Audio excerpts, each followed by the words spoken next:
Assalamualaikum warahmatullahi wabarakatuh. Perkenalkan, nama saya Intan Linawati Rahayu. Saya dari kelas C keperawatan. Saya membuat video ini guna untuk menjawab pertanyaan dari dosen saya, yaitu Novi.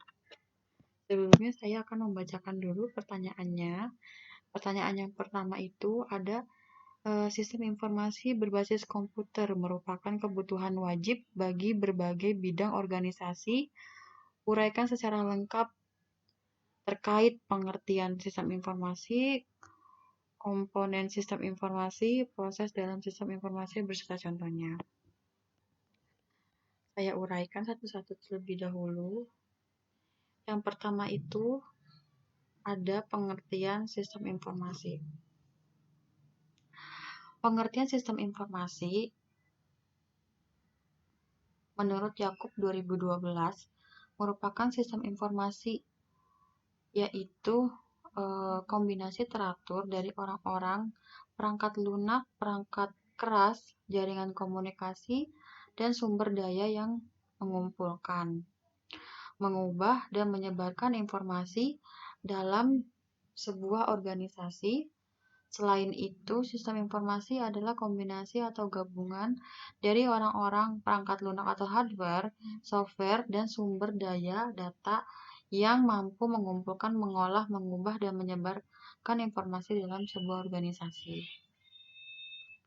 Sistem informasi juga adalah komunikasi dari orang-orang yang perangkat keras, perangkat lunak, jaringan komunikasi, sumber daya data, dan kebijakan serta prosedur dalam menyimpan, mendapatkan kembali, mengubah, dan menyebarkan informasi dalam suatu organisasi menurut Maracas dan O'Brien 2017.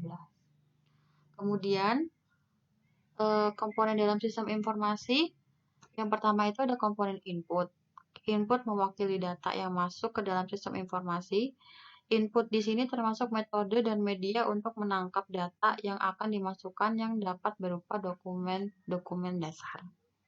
Yang kedua ada komponen model. Komponen ini terdiri dari kombinasi prosedur logika dan model matematik yang akan memanipulasi data, input, dan data yang tersimpan di basis data ya, dengan cara yang sudah ditentukan untuk menghasilkan keluaran yang diinginkan. Kemudian yang ketiga, ada komponen output. Hasil dari sistem informasi adalah keluaran yang merupakan informasi yang berkualitas dan dokumentasi yang berguna untuk semua pemakaian sistem. Kemudian yang keempat, ada komponen teknologi. Teknologi merupakan toolbox dalam sistem informasi. Teknologi digunakan untuk menerima input, menjalankan model, menyimpan dan mengakses data, menghasilkan dan mengirimkan keluaran, dan membantu pengendalian dari sistem secara keseluruhan. Kemudian ada komponen hardware. Hardware berperan penting sebagai suatu media penyimpan vital bagi sistem informasi yang berfungsi sebagai tempat untuk menampung database atau lebih mudah dikatakan sebagai sumber data dan informasi untuk memperlancar dan mempermudah kerja dari sistem informasi. Kemudian yang keenam itu ada komponen software. Software berfungsi sebagai tempat untuk mengolah, menghitung, dan memanipulasi data yang mengambil dari hardware untuk menciptakan suatu informasi. Kemudian yang ketujuh ada komponen database atau komponen basis data.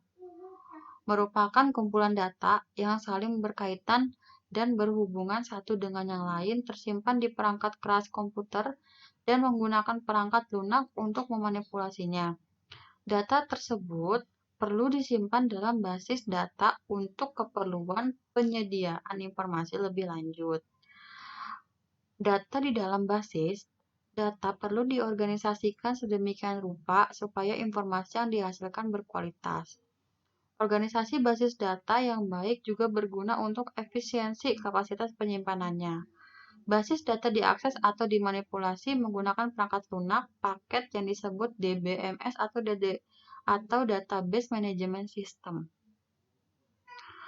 Kemudian yang terakhir ada komponen kontrol.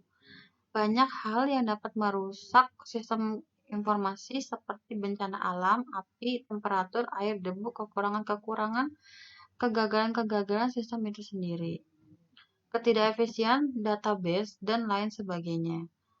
Beberapa pengendalian perlu dirancang dan diterapkan untuk meyakinkan bahwa hal-hal yang dapat merusak sistem dapat dicegah ataupun bila terlanjur terjadi kesalahan-kesalahan dapat langsung cepat teratasi. Nah, untuk soal yang kedua itu ada bidang kesehatan merupakan salah satu bidang yang tidak bisa dilepaskan dari sistem informasi kesehatan. Muncullah istilah muncullah istilah sistem informasi kesehatan dan beri penjelasan lengkap terkait sistem informasi kesehatan yang dimaksud. Jadi di sini pertanyaannya itu adalah kenapa bidang kesehatan itu tidak bisa lepas dari sistem informasi. Nah, maksudnya di sini itu kita di dunia kesehatan itu memang penting banget untuk memberikan suatu informasi kesehatan kepada masyarakat. Nah, kenapa sih penting? Ya memang penting. Banyak masyarakat yang tidak mengetahui tentang apa sih itu hipertensi, apa sih itu tipoid, apa sih itu DHF, apa sih itu penyakit jantung. Mereka belum mengetahui tentang hal itu, contohnya. Jadi, kenapa sistem informasi itu tidak bisa dilepaskan dari bidang kesehatan ya karena itu.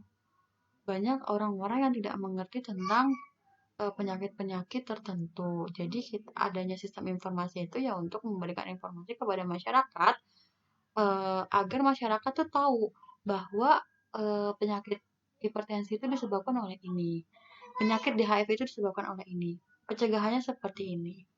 Begitu. Kemudian untuk pertanyaan yang ketiga, itu ada beri penjelasan lengkap terkait komponen utama sistem informasi kesehatan di suatu negara menurut WHO.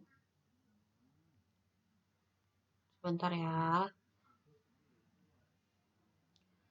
Menurut WHO, sistem informasi kesehatan merupakan salah satu dari 6 building block atau komponen utama dalam sistem kesehatan di suatu negara. Keenam komponen building block sistem kesehatan tersebut adalah yang pertama itu ada service delivery atau pelaksanaan pelayanan kesehatan. Yang kedua itu ada medical product, vaksin, dan teknologis atau produk medis, vaksin, dan teknologi kesehatan. Yang ketiga ada health workforce atau tenaga medis. Yang keempat ada health system financing atau sistem pembiayaan kesehatan. Kemudian yang keenam ada leadership dan governance atau kepemimpinan dan pemerintah. Mungkin cukup sekian jawaban dari saya, kurang lebihnya mohon maaf. Terima kasih untuk teman-teman yang mungkin menonton YouTube saya. Terima kasih. Wassalamualaikum warahmatullahi wabarakatuh.